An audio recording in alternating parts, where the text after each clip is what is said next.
The loudest people in the room usually mistake noise for authority, and that morning, the woman kicking open my lake cabin door was about to learn the difference. The sharp crack of the cabin door slamming against the log wall echoed across the still water before the sun had fully climbed over the pine-covered ridge. The scent of fresh coffee drifted through the room, mixing with cedar, old pine flooring, and the cool breeze rolling in from Blackwater Lake. I didn't flinch.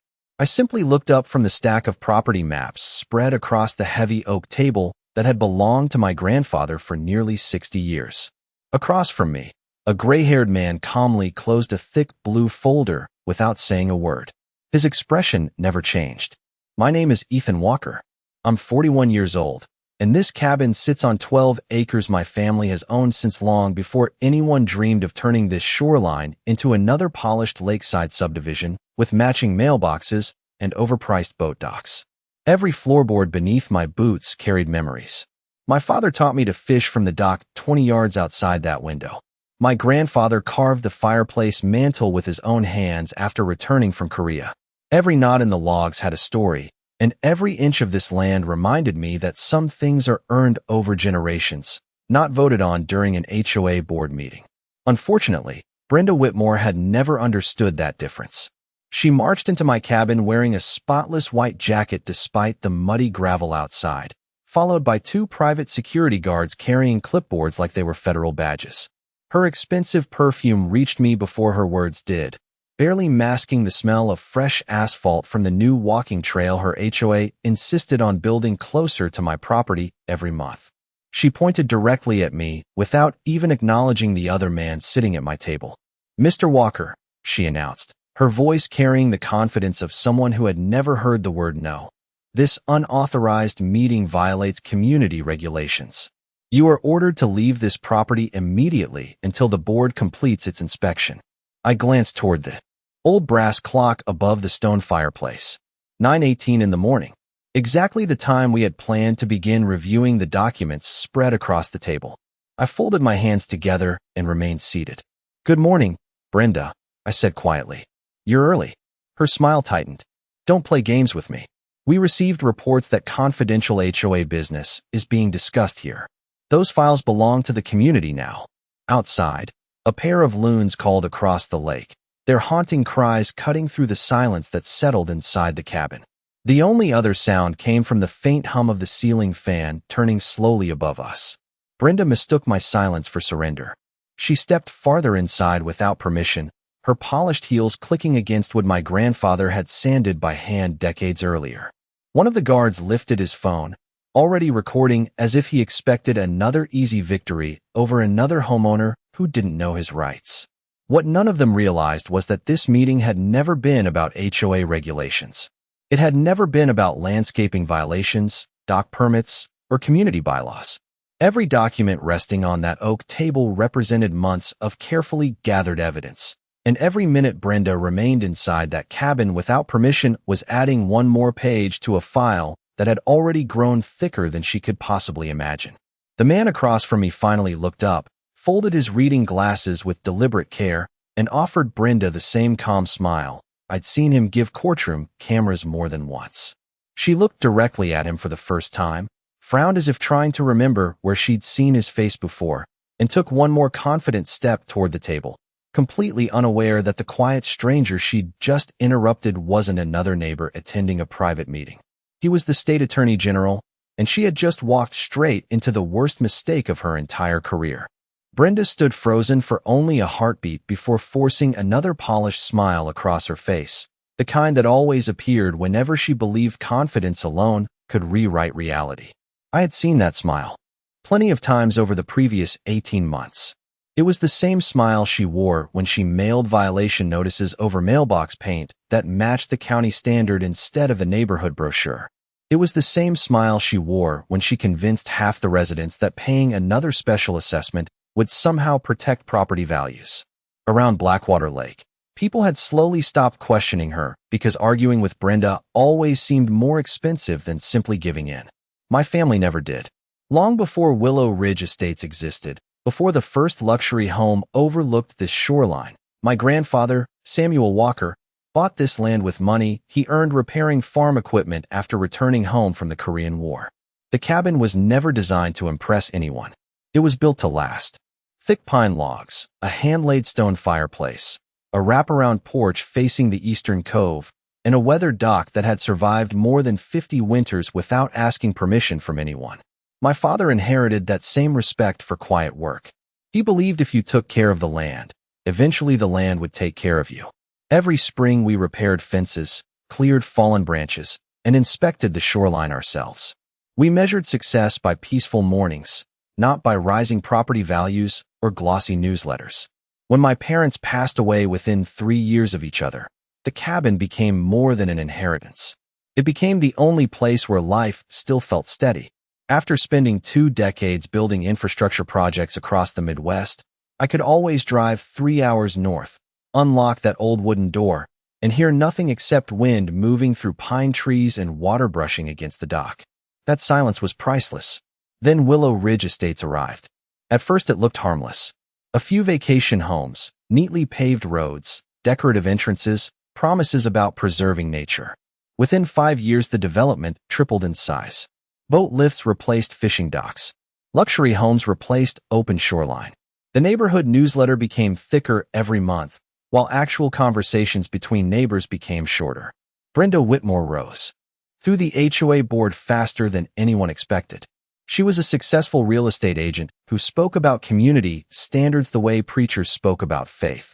She knew every bylaw by memory and quoted them with absolute certainty, even when she quietly ignored the parts that limited the board's authority.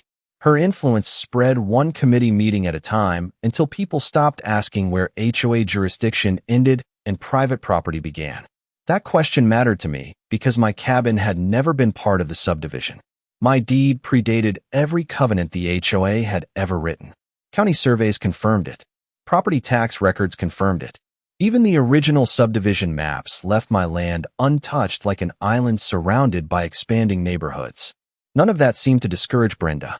She repeatedly insisted my driveway should follow HOA parking rules, my dock should comply with community appearance guidelines, and my cabin should participate in annual architectural reviews despite having no legal obligation to do so.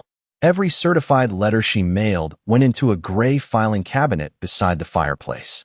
I never threw them away. Every email was printed. Every conversation was documented with dates and times written carefully in the margins. Years of negotiating public construction contracts had taught me one lesson above all others. Facts stay patient longer than people do. Brenda believed persistence created authority. I believed documentation revealed truth. Looking back now, I realize both of us had been preparing for that morning far longer than either one of us understood. Brenda had not become the most feared person around Blackwater Lake overnight. People like her never did. They built influence one small victory at a time, collecting little pieces of control until nobody remembered where the line had originally been. It started with flower beds, mailbox colors, and holiday decorations. Then it became dock permits, boat storage, and landscaping approvals. Before long, homeowners were asking the HOA for permission to do things they had every legal right to do without asking anyone. That was exactly how Brenda liked it. She loved creating the impression that every decision flowed through her office first. Every Thursday morning, she cruised the neighborhood in her white sport utility vehicle, carrying a leather binder filled with violation notices.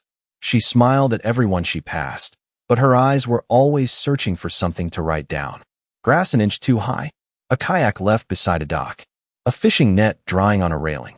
She treated ordinary life like evidence in an investigation. The strange part was not that she enforced rules. It was that she kept inventing new ones whenever the existing rules did not support what she wanted. 6 months after becoming HOA president, she announced that all shoreline improvements required board approval. Several residents quietly paid application fees without checking their deeds. Others removed perfectly legal docks simply because they assumed she knew the law better than they did. I decided to verify everything myself. The county planning office confirmed exactly what I suspected. The HOA only governed subdivision property. My cabin sat completely outside its recorded boundaries. The clerk even smiled as she slid the official survey across the counter. "Your land has never been included," she told me. "Not even once." I thanked her, folded the survey carefully, and drove home with the windows down. The fresh scent of pine drifted through the truck while gravel crunched beneath my tires as I turned into the cabin driveway. I thought that document would settle everything. Instead, it only seemed to irritate Brenda even more. 2 weeks later, I found bright orange survey flags planted beside my private dock. An aluminum sign stood near the shoreline that read Community Water Access Area. No county seal, no permit number, just the HOA logo printed across the top. I removed the sign without damaging it, photographed every angle, documented the date, and placed it inside my storage shed. 3 days later, another identical sign appeared. Then came certified letters claiming I had blocked future pedestrian access. Another letter suggested I attend mandatory compliance meetings. Another insisted I submit architectural plans before replacing weathered deck boards. On my own porch, every envelope smelled faintly of fresh printer ink when I opened it beside the kitchen table. Every accusation became another sheet inside the gray filing cabinet. My attorney laughed the first time he reviewed the collection. "She keeps giving you evidence," he said. "Do not interrupt her." So I did exactly that. I stayed polite. I answered every letter. I quoted county statutes instead of emotions. I never raised my voice at board meetings, even when Brenda tried speaking over me. The more patient I became, the more determined she grew to prove she controlled every inch of Blackwater Lake. Looking back now, I understand why she reacted that way. People who build authority on assumptions cannot tolerate someone quietly carrying actual documentation. She thought she was expanding the reach of the HOA one small decision at a time. What she never realized was that every new overreach left another paper trail waiting for someone with real legal authority to read it. By the beginning of October, the pattern became impossible to ignore. Every time I proved one accusation wrong, Brenda returned with another one that reached a little farther than the last. It was no longer about landscaping or docks. She wanted control over who entered my property and what happened inside my cabin. The first clue came from my neighbor, Frank Delaney, a retired game warden whose porch overlooked the narrow gravel road leading to my land. One afternoon, he called while I was driving back from a bridge inspection in Madison. "Ethan," he said, "your HOA president has been counting cars going into your driveway." I laughed at first, thinking it was another harmless rumor. Then Frank sent me 3 photographs from his trail camera. Brenda's white sport utility vehicle had stopped near my entrance on 3 different mornings. In each picture, she stood beside the road writing notes on a clipboard while staring toward my cabin through a pair of binoculars. The images carried automatic timestamps. 7:42 in the morning, 8:11, 9:26. Different days. Same routine. The cool feeling I usually got whenever I looked at the lake disappeared. Something had changed. A week later, another certified envelope arrived. According to the letter, the HOA had received anonymous complaints that I was conducting unauthorized commercial meetings inside a residential structure. The document demanded I disclose the identities of my visitors and submit future guest lists to the board for review. I read the letter twice before setting it beside my coffee mug. Outside, wind pushed yellow leaves across the porch while waves tapped softly against the dock below. The request was so absurd that I almost smiled. My attorney certainly did. "Private property owners do not report dinner guests to homeowner associations," he said. "Keep every letter." That advice became even more valuable 3 days later when I received a phone call from Daniel Brooks. We had known each other for nearly 15 years after working together on several statewide infrastructure fraud investigations. Despite holding one of the highest legal offices in the state, Daniel preferred quiet conversations away from cameras and conference rooms. "I need to review something sensitive," he told me. "Some records point toward coordinated land issues involving several lake developments. I would rather not meet in a government building." I looked through the cabin window toward the empty shoreline glowing under late afternoon sunlight. "Come here," I answered. "Nobody bothers us at the lake." At least, that was what I believed. We scheduled the meeting for the following Tuesday morning. I prepared the old oak table with county plats, historical deeds, survey maps, correspondence, and every certified letter Brenda had ever mailed me. The gray filing cabinet beside the fireplace finally had a purpose beyond collecting dust. Early that morning, the cabin smelled of fresh coffee and cedar as sunlight filtered through the tall windows overlooking the water. Daniel arrived in an ordinary pickup truck instead of a government vehicle, carrying nothing more noticeable than a worn leather briefcase. We spent the first 30 minutes quietly comparing timelines and property records. Then his attention stopped on Brenda's letters. He read each page carefully, occasionally making notes in the margin of his legal pad. Finally, he leaned back, removed his glasses, and asked one simple question. Does she know I am here? I shook my head. Not unless someone told her. Daniel smiled faintly before closing the folder. Let us hope nobody did. Less than 10 minutes later, the peaceful silence outside disappeared beneath the sound of tires rolling across my gravel driveway. I had spent enough years negotiating construction contracts and testifying in public hearings to recognize one simple truth. People reveal the most about themselves when nobody interrupts them. That morning, while gravel settled beneath Brenda's tires outside my cabin, I quietly reached beneath the edge of the oak table and pressed a single button hidden underneath the wood. A small indicator light turned green beside the bookshelf. The security cameras around the cabin had already been recording since sunrise, but that button activated indoor audio recording as well. I never installed the system because I expected trouble. I installed it because my insurance company recommended documenting activity at an isolated lake property. Brenda simply happened to arrive on the one morning when every camera happened to matter. Daniel noticed the tiny light without saying a word. He looked at me for a brief moment, then returned his attention to the stack of property surveys as though nothing unusual had happened. That quiet understanding told me everything. He knew patience often produced stronger evidence than confrontation. The cabin door swung open again without anyone waiting for an invitation. Brenda stepped farther inside with complete confidence, followed by the two security guards. One carried a clipboard while the other slowly scanned the room with his phone still recording.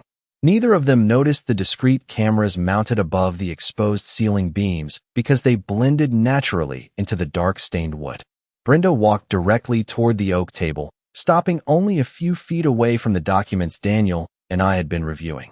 These records may involve community property issues, she declared. The board has the right to inspect them. Her tone sounded rehearsed, as though she had repeated the sentence several times before arriving. I remained seated. Can you show me the legal authority for that request? I asked calmly. Instead of answering, she gestured toward one of the guards, who immediately opened his clipboard and began reading from what appeared to be an HOA policy manual. I listened without interrupting. The document mentioned community standards, architectural compliance, and shared amenities. It never once referenced privately owned land outside the subdivision. Daniel continued turning pages in complete silence, occasionally underlining sections with an ordinary blue pen. Brenda seemed almost irritated that neither of us argued with her. She took another step closer and pointed toward the blue folder resting near Daniel's elbow. That file should remain here until our review is complete, she insisted.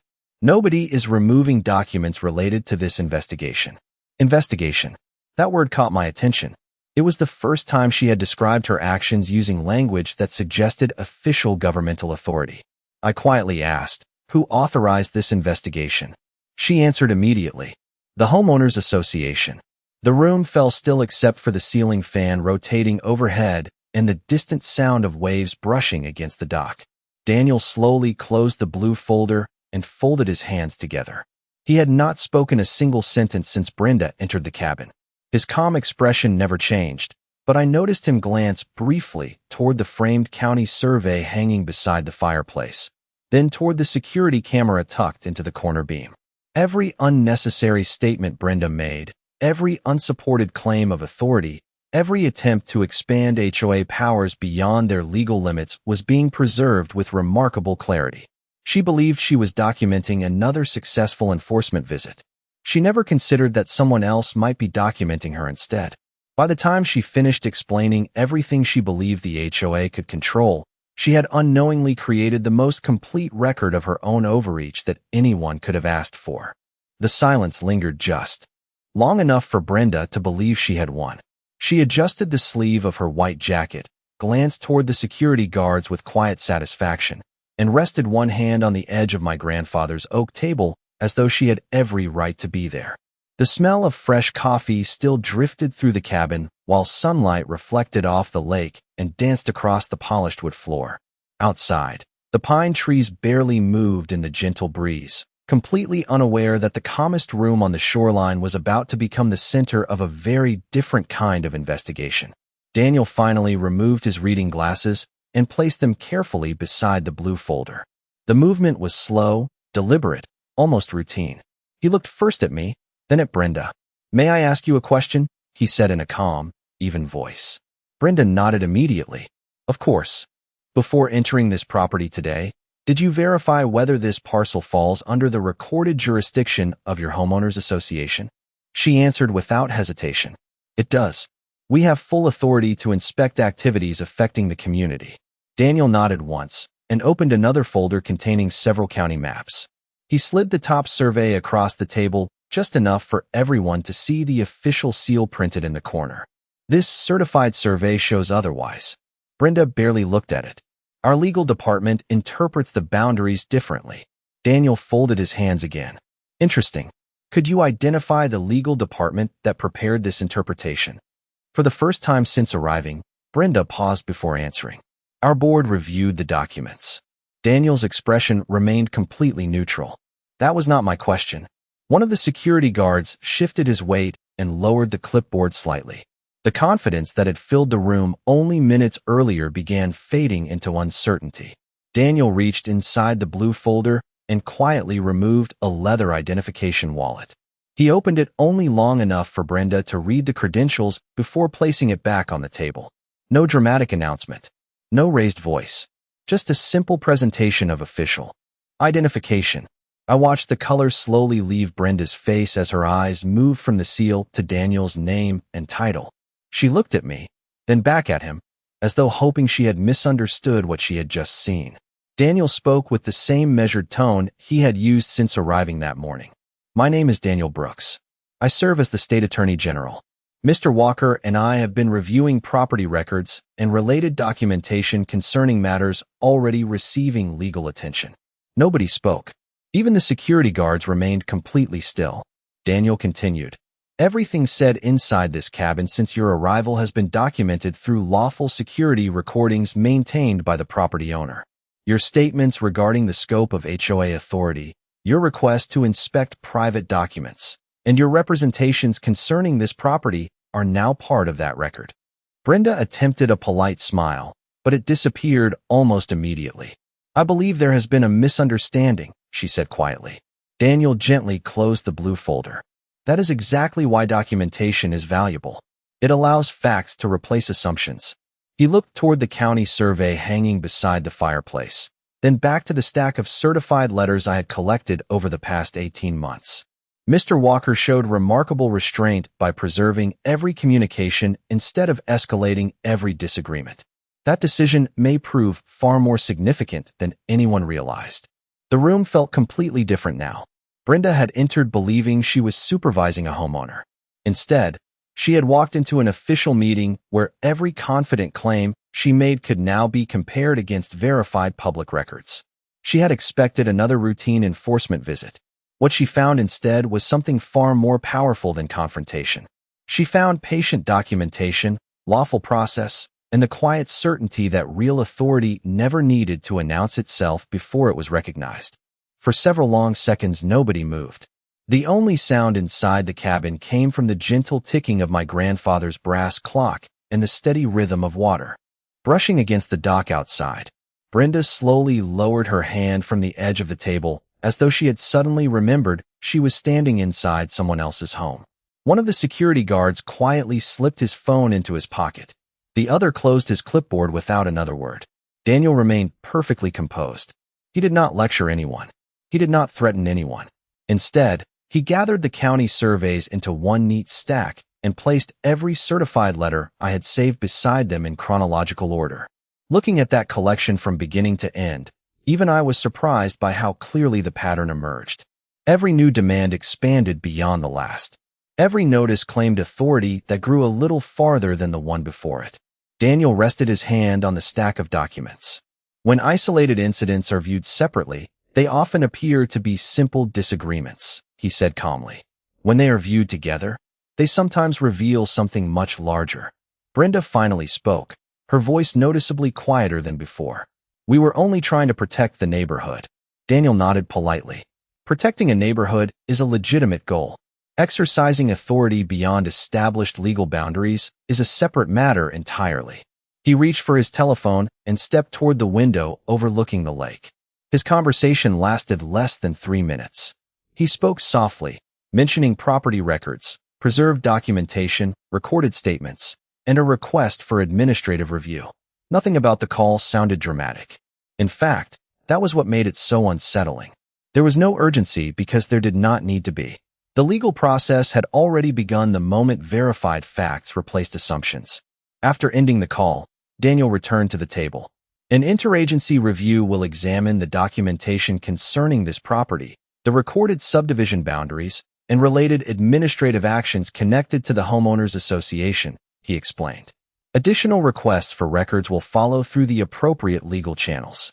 Brenda looked toward the windows where the calm lake reflected the morning sunlight, exactly as it had before she arrived. For the first time since I had known her, she seemed to understand that confidence could not change a survey recorded at the county courthouse or erase months of written correspondence. She quietly asked whether copies of the documents would be needed. Daniel answered with the same measured professionalism he had shown all morning. Mr. Walker has maintained organized records. That level of documentation is extremely helpful. I opened the gray filing cabinet beside the fireplace and removed several labeled folders. Inside were photographs of the unauthorized shoreline signs, certified mail receipts, printed electronic correspondence, dated notes from every board meeting I attended, and copies of official county records confirming the exact property boundaries. Daniel reviewed each label with visible appreciation. "This is exceptionally thorough," he said. I smiled slightly. My father always said memories fade. Paper usually does not. One of the security guards quietly looked toward Brenda before asking if they should remain. She hesitated for a moment, then answered with a simple, almost reluctant, "No." They stepped outside without another comment, leaving the cabin noticeably quieter than before. Through the open doorway, I could hear the breeze moving through the pine trees again, carrying the familiar scent of cedar and fresh lake water across the porch. It felt as though the cabin itself had taken a deep breath. As Brenda slowly followed the guards toward the door, she glanced once more at the oak table where months of careful documentation rested beside official county surveys and neatly organized files. She had spent nearly 2 years believing persistence would eventually outweigh facts. That morning, she finally discovered something my family had understood for generations. The truth does not need to speak loudly when every page, every date, and every signature already tells the same story. The weeks that followed unfolded with far less drama than most people would probably imagine, yet they carried far greater consequences. Real change rarely arrives with flashing lights or raised voices. More often it arrives through certified letters, scheduled interviews, carefully reviewed records, and patient professionals comparing documents line by line. Daniel had been right. Once the facts entered the proper legal process, they no longer depended on anyone's opinion. Within days, formal requests for records were delivered to the homeowners association through the appropriate channels. Financial statements, meeting minutes, architectural enforcement files, correspondence, voting records, and property maps were all requested for review. Residents who had quietly accepted years of unexplained assessments suddenly began asking questions of their own. Several homeowners contacted me after hearing that county officials were reviewing historical property boundaries. They were surprised to learn that some restrictions they had followed for years had never applied to portions of their land. Others discovered they had paid application fees for approvals that were not legally required. Nobody needed rumors anymore because the public records spoke clearly for themselves. As more documentation surfaced, the picture became impossible to ignore. Meeting minutes occasionally referenced policies that never appeared in the recorded governing documents. Certain shoreline decisions had been described as mandatory even though they were merely recommendations. Several property owners produced letters remarkably similar to the ones I had saved in my gray filing cabinet. Different addresses, different dates, nearly identical language. The pattern Daniel noticed inside my cabin extended far beyond my own property. Every new file seemed to confirm another small piece of the same story. Throughout the review, I stayed exactly where I had always been. I answered questions when asked, provided copies of records, and returned to managing bridge projects during the week before spending quiet weekends at the lake. I resisted every temptation to celebrate early because my father had always believed that truth deserved patience. He used to tell me that if you already have the facts on your side, there is no reason to rush the ending. One crisp autumn afternoon, I received a brief telephone call from Daniel.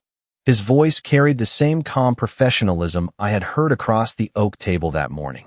He explained that the review had confirmed multiple administrative concerns requiring corrective action within the homeowners association. Independent oversight would be implemented, several prior enforcement actions would be re-examined, and governance procedures would be updated to ensure they remained within the authority granted by law. He did not describe it as a victory. He described it as accountability. That distinction mattered. A few days later, I drove slowly through Willow Ridge Estates on my way to the county marina. The familiar entrance sign still stood beside the road, but something felt different. Residents gathered outside the clubhouse were talking with one another instead of quietly hurrying past. The bulletin board displayed notices announcing open meetings, transparent financial reporting, and opportunities for homeowner participation. Conversations that had once taken place behind closed doors were now scheduled in public view. As I continued toward the lake, I noticed something else. The unauthorized shoreline sign that had once appeared beside my dock was gone. No replacement had taken its place. Only the original survey marker remained, exactly where county records said it belonged. I parked beside my cabin just before sunset. The cool air carried the familiar scent of pine and clean water, while golden light reflected across the quiet surface of Blackwater Lake. Nothing about the cabin itself had changed. The porch still creaked in the same places. The fireplace still held the marks my grandfather left while laying each stone by hand. Yet somehow everything felt lighter. Not because someone had lost authority, but because authority had finally returned to the place where it belonged, supported by facts instead of assumptions and protected by the simple power of telling the truth with patience. Nearly a year passed before Daniel returned to the cabin, and when he did, nothing about the morning felt unusual. That was probably my favorite part. The lake greeted the sunrise exactly as it always had. A light mist floated across the water before, slowly dissolving beneath the first rays of daylight. The pine trees surrounding the shoreline filled the air with the familiar scent that had welcomed 4 generations of my family. The old dock creaked softly beneath gentle waves, and somewhere across the cove a loon called into the quiet morning. We sat at my grandfather's oak table with 2 steaming mugs of coffee between us. The blue folder that had rested there months earlier was gone, replaced by a simple county fishing map that Daniel unfolded with a smile. We spent more time discussing the best places to catch base than we did talking about legal reviews or homeowners associations. That seemed appropriate. Some chapters deserve to stay in the past once they have reached the right ending. Before leaving, Daniel paused beside the gray filing cabinet that had quietly collected every certified letter, photograph, receipt, and survey throughout the entire ordeal. "You should keep all of this," he said. "Not because you will probably need it again, but because it reminds people that facts matter." I nodded. Those folders represented far more than paperwork. They represented patience. Every letter I could have thrown away. Every photograph I could have ignored. Every conversation I could have answered with anger instead of careful notes. Looking back, I realized that none of those small decisions felt important at the time. Together, however, they told a complete story that no opinion could erase. After Daniel drove away, I walked slowly toward the shoreline carrying nothing except my coffee mug. The county survey marker still stood exactly where it always had, weathered but steady. A few yards away, the place where the unauthorized HOA sign once stood had already disappeared beneath fresh grass. Nature had quietly reclaimed the space without asking anyone's permission. I smiled because that seemed fitting. The land had never changed. Only people's assumptions about it had. Later that afternoon, my neighbor Frank stopped by carrying a small tackle box. He looked across the lake before shaking his head with a grin. "Peaceful again," he said. I laughed. It always was. Some people were just too busy making noise to notice. We spent the rest of the afternoon fishing from the old dock exactly the way my father and grandfather had taught me years ago. No meetings. No violation letters. No arguments over boundaries that had already been settled by history and law. Just quiet water, patient conversation, and the steady rhythm of ordinary life returning to its proper place. As the sun dipped below the trees, warm orange light settled across the cabin walls, highlighting the small scratch near the front door where it had swung open so abruptly that unforgettable morning. I decided never to repair it, not because I wanted to remember conflict, but because I wanted to remember the lesson it left behind. Real authority never announces itself with the loudest voice in the room. It speaks through integrity, documentation, and respect for the law. Noise may attract attention for a moment, but truth has a way of remaining long after the echoes disappear. Every time I unlock that cabin door now, I still smell cedar, coffee, and fresh lake air before anything else. Those simple things remind me that justice does not always arrive with dramatic speeches or public celebrations. Sometimes it arrives quietly, one document at a time, until the truth stands so clearly that nobody has to raise their voice ever again.